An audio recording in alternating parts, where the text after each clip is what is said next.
তেজপুৰ কলিয়া বুমৰা ব্ৰিজৰ পৰা প্ৰায় 1 ঘণ্টামান আগত আমাৰ চকুৰ সন্মুখত আমি ব্ৰিজৰ তলত 2-3 মান একলগত বহি আছিলোঁ। হঠাৎ চালোঁ যে এখন মালটানা ট্ৰাক গাড়ীখন হঠাৎ ব্ৰিজৰ পৰা ৰিলিং ভাঙি পানীত পৰি গ'ল। চ' প্ৰায় 1 ঘণ্টামান হৈ গ'ল আৰু নাও দিও গৈছিলে লগৰকেইটা। বাকী এইখিনি ভিডিঅ' আছে।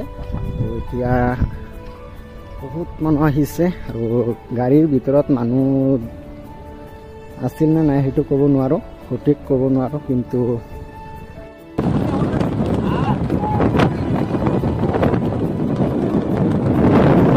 জীৱনৰ প্ৰথমবাৰ এনেকুৱা লাইভ এক্সিডেণ্ট চালোঁ।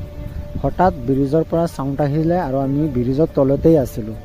চ' হঠাৎ চালোঁ যে ব্ৰিজৰ পৰা এখন গাড়ী মালটানা বাহন হঠাৎ পানীত পৰি গ'ল আৰু দুটা ভাগত ভাগ হৈ গ'ল।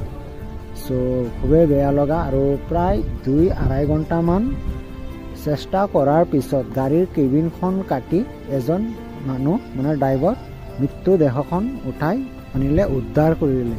খুবেই দুখ লগা। ড্ৰাইভাৰৰ লাইফটো ইমান ইজি নহয়। কেতিয়া কেনেকৈ কিভাৱে মৃত্যু হয় কোনেও কেতিয়াও ক'বই নোৱাৰে।